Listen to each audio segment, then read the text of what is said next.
Marcus Aurelius once said, "You have power over your mind, not outside events. Realize this and you will find strength." In a world where emotions can feel like turbulent waves, how do we find our anchor?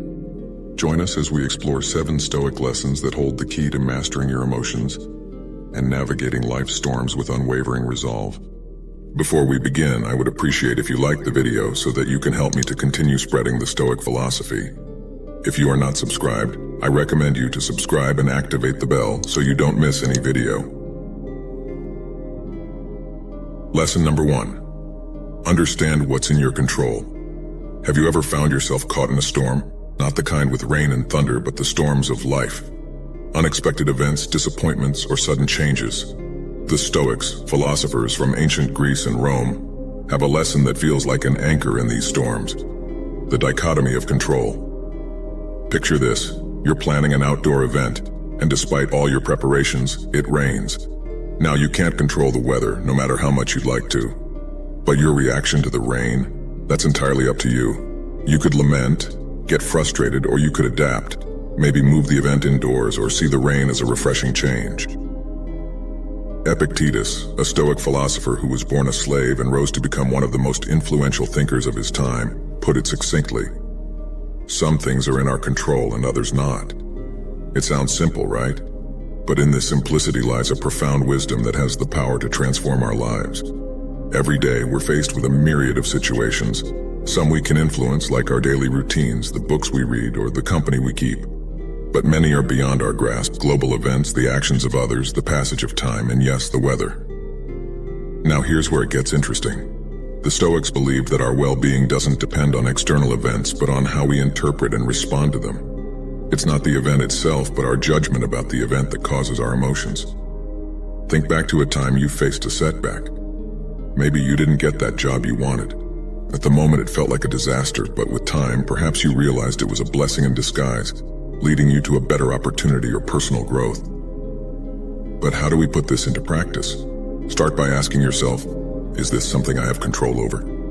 If the answer is yes, take action. If the answer is no, then it's an opportunity to practice acceptance and adaptability. By truly understanding and internalizing this principle, we can free ourselves from unnecessary anguish. We can navigate life with a sense of calm, knowing that while we can't control the winds, we can adjust our sails. In a world that often feels chaotic, the dichotomy of control is a beacon of clarity. It reminds us to focus our energy where it matters most and to embrace the serenity in knowing that some things are simply beyond our grasp. Lesson number 2. Reflect before reacting. In today's digital age, where immediacy is often celebrated, the art of reflection can seem like a relic of the past. Yet it's this very act of pausing and pondering that can be our saving grace in a world that demands rapid responses. Consider the countless times we're faced with decisions both big and small. From choosing a meal at a restaurant to deciding on a career path, the spectrum of choices is vast. But it's not just the magnitude of these decisions that matters, it's the manner in which we approach them. Let's delve into a common scenario, reading a message that strikes a nerve. Maybe it's a colleague questioning your work or a friend making an offhand comment. The gut reaction might be defensiveness or anger. But what if, instead of diving headfirst into that emotional whirlpool, you took a step back? By allowing yourself that momentary detachment, you're not suppressing your emotions. You're giving them a space to breathe, to be understood. This practice of reflection is not about passive acceptance or avoidance. It's about active engagement with our thoughts and feelings. It's about asking probing questions. Why did this comment affect me so deeply? What underlying beliefs or past experiences are influencing my current emotions? Is my immediate reaction based on the present situation or past baggage? Moreover, reflection before reaction is a tool that fosters empathy. By giving ourselves time, we also allow ourselves to consider the perspectives of others. Maybe that colleague had a stressful day, or that friend didn't realize the weight of their words. By reflecting, we open the door to understanding, not just for ourselves, but for those around us. In relationships, this practice can be a cornerstone. How many misunderstandings could be avoided if we took the time to reflect before reacting? How many bridges could be built instead of burned? It's in these reflective moments that we find clarity, compassion, and connection. Furthermore, in professional settings, the ability to pause and ponder is invaluable.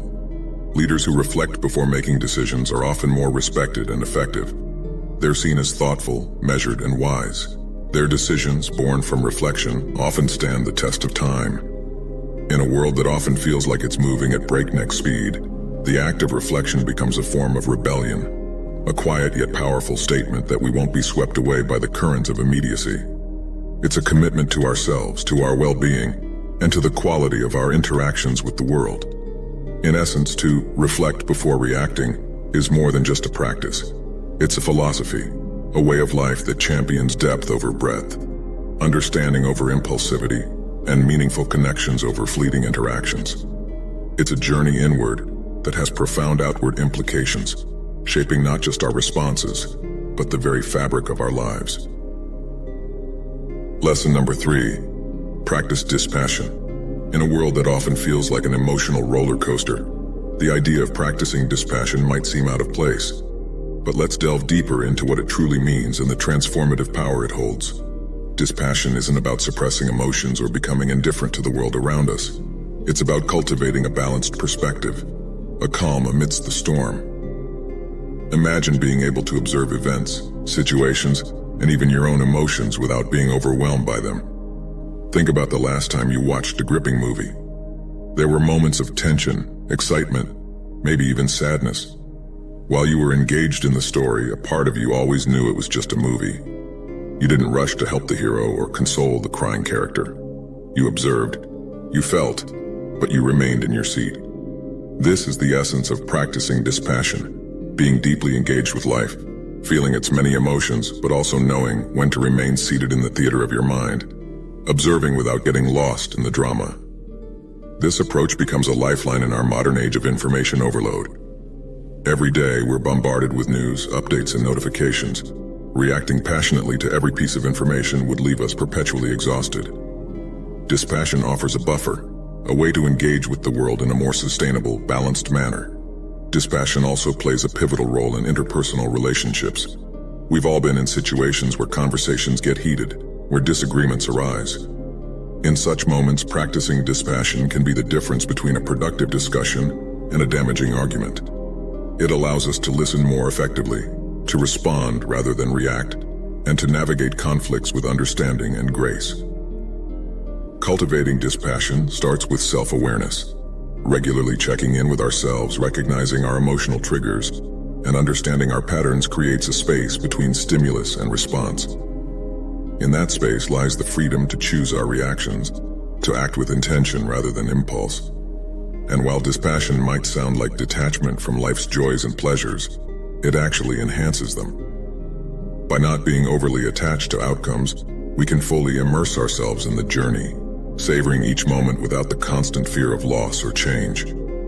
Practicing dispassion is about finding equilibrium in an ever-changing world. It's a compass that points to inner peace, guiding us through life's varied terrains with grace. By embracing this practice, we not only enrich our own lives, but also bring a sense of calm and clarity to those around us.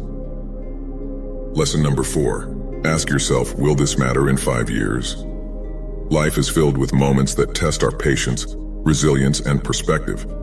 From minor inconveniences like a spilled coffee to more significant challenges like disagreements with loved ones, our days are punctuated with situations that evoke a range of emotions. In the heat of the moment, it's easy to get swept up in the immediacy of our feelings. A missed deadline, a critical comment, or a forgotten anniversary can feel like the end of the world. But one powerful question can shift our perspective and bring clarity. Will this matter in 5 years? This simple yet profound question serves as a mental time machine, transporting us to the future and allowing us to look back at the present moment. Suddenly, that heated argument or that missed opportunity is seen in a different light. Most of the things we fret about today will be forgotten footnotes in the grand narrative of our lives. Consider the challenges and worries you had 5 years ago. How many of them still hold weight today? How many have been overshadowed by new experiences, learnings, and memories? This realization can be both humbling and liberating. Using this question as a regular touchstone helps in prioritizing our concerns. It assists us in distinguishing between short-term setbacks and long-term implications. For instance, while a bad day at work might feel overwhelming now, in the grand scheme of things, It's just one day in a career spanning decades. This perspective also fosters resilience. When faced with adversity, reminding ourselves of the bigger picture can reduce anxiety and promote problem solving. Instead of getting bogged down by the problem at hand, we can strategize, adapt, and move forward, knowing that time often brings clarity and solutions. But it's not just about minimizing our concerns. This question also encourages us to focus on what truly matters. If we want our actions and decisions to have lasting significance, we need to invest in relationships, personal growth, and experiences that stand the test of time. In a world that often emphasizes the now, will this matter in 5 years? Is a beacon guiding us towards a life of purpose, perspective, and peace. By regularly revisiting this question, we can navigate life's ups and downs with grace, ensuring that our energy and attention are directed towards what truly counts. Lesson number 5, keep a Stoic journal. The act of journaling has been celebrated across cultures and epochs, not just as a record of events, but as a tool for introspection, growth, and clarity. The Stoics, with their emphasis on self-awareness and personal betterment, were no strangers to this practice. A Stoic journal isn't merely a diary of daily happenings. It's a space for reflection, for dialogue with oneself, for dissecting emotions, decisions, and reactions. It's where the external world meets the internal, where events are weighed against personal values and beliefs. Imagine ending your day by recounting not just what happened, but how you responded. Why did a particular comment upset you? What triggered that burst of joy during a mundane task? By dissecting our day, we begin to understand the patterns of our psyche. We start to see the triggers that sway our mood, the values that guide our decisions, and the habits that shape our days. Marcus Aurelius, the Roman emperor and Stoic philosopher, kept a journal which is now known as Meditations. It wasn't meant for publication. It was a personal dialogue, a space for him to guide himself, to remind himself of Stoic principles, and to navigate the challenges of his life with wisdom. Through his writings, we see a man grappling with his responsibilities, his emotions, and his place in the cosmos. But you don't have to be an emperor to benefit from a Stoic journal. In our modern lives, filled with distractions and a constant barrage of information, setting aside time for introspection becomes even more crucial. It's a daily check-in, a grounding ritual that brings clarity amidst chaos. Over time, this practice can lead to profound insights. You might notice that certain situations repeatedly cause stress, prompting you to either address them or change your perspective. You might find that specific practices, like gratitude or mindfulness, elevate your mood and outlook. The patterns that emerge can serve as a roadmap for personal growth. Beyond insights, a Stoic journal fosters accountability. By committing to daily reflection, we hold ourselves accountable for our reactions and decisions.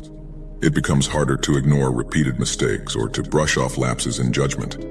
Instead, we're prompted to learn, adapt, and grow. In essence, keeping a Stoic journal is like having a wise, non-judgmental friend by your side, always ready to listen, to reflect, and to guide. It's a commitment to personal growth, to understanding oneself better, and to living a life aligned with one's values and principles.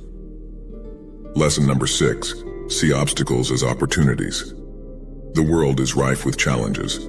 From personal setbacks to global upheavals, obstacles are an inherent part of the human experience.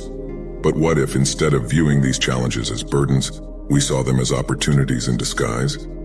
The Stoics held a powerful perspective on adversity. They believed that while we cannot always control the events that befall us, we can control our interpretation and response to them. This shift in perspective transforms challenges from mere setbacks to valuable lessons. A quote by the Stoic philosopher Marcus Aurelius encapsulates this idea beautifully. The impediment to action advances action. What stands in the way becomes the way. This means that every obstacle, every challenge, can propel us forward if we choose to see it as an opportunity for growth. Consider a river that encounters a boulder in its path. Instead of stopping, the river finds a way around it, either by eroding the boulder over time or by carving a new path. The boulder, an apparent obstacle, becomes an agent of change, reshaping the river's course. Similarly, in our lives, challenges can redirect our paths, often leading us to outcomes we hadn't imagined.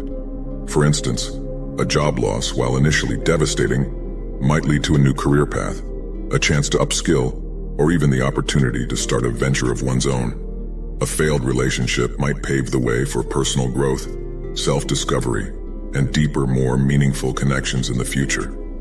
This Stoic perspective also fosters resilience. When we start viewing challenges as opportunities, we become more adaptable, more willing to face adversity head-on. Instead of asking, "Why is this happening to me?" we begin to ask, "What can I learn from this? How can this experience shape me for the better?" Of course, this doesn't mean we should seek out challenges or dismiss genuine hardships. It's about recognizing that within every challenge lies potential, a seed of opportunity. By nurturing this seed with a positive perspective, patience, and perseverance, we can transform obstacles into stepping stones, leading us towards growth, wisdom, and fulfillment. Lesson number 7, practice gratitude. In the vast tapestry of human emotions, gratitude stands out as a golden thread, weaving moments of joy, contentment, and perspective into our lives. While it's an emotion that can arise spontaneously, the Stoics believed in the deliberate practice of gratitude, making it a daily ritual to anchor oneself in the present and appreciate life's blessings. Gratitude is more than just saying thank you. It's a deep acknowledgement of the myriad forces, moments, and individuals that enrich our lives. It's about recognizing the beauty in the mundane, the lessons and challenges, and the fleeting nature of every experience, making it all the more precious. Seneca, a prominent Stoic philosopher, once said, "True happiness is to enjoy the present without anxious dependence upon the future."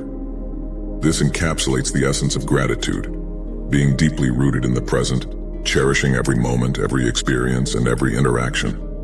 Consider the simple pleasures we often take for granted: the warmth of the sun on a cold day, the sound of laughter, a meal shared with loved ones, or the very breath that sustains us. By pausing to acknowledge and appreciate these moments, we magnify their beauty and significance in our lives. Practicing gratitude also offers a counterbalance to the human tendency to focus on what's lacking, on unmet desires, or on uncertainties about the future. By shifting our focus to what we have rather than what we lack, we cultivate contentment, reduce feelings of envy or resentment, and enhance our overall well-being. One might wonder, how does one cultivate this practice? It can be as simple as starting or ending the day by listing 3 things you're grateful for. Over time, this practice can transform your outlook, making you more receptive to life's blessings and more resilient in the face of challenges. Furthermore, gratitude strengthens relationships. By expressing appreciation for the acts of kindness, support, or love we receive from others, we nurture bonds, foster mutual respect, and create a positive feedback loop of goodwill and affection. In a world that often emphasizes more possessions, more achievements, more desires, gratitude is a gentle reminder of the abundance that already exists in our lives. It's a call to celebrate the present, to embrace life with open arms, and to tread the path of existence with a heart full of thanks. As the sun sets on another day, we're left with the echoes of ancient wisdom in our modern world. How will you harness these Stoic lessons to shape your tomorrow? We're eager to hear your thoughts and experiences. Share your insights in the comments below, and let's continue this journey of self-discovery together. I hope you enjoyed the video, and I am thankful for you joining us. And until next time, stay curious, stay grounded, and never stop seeking wisdom.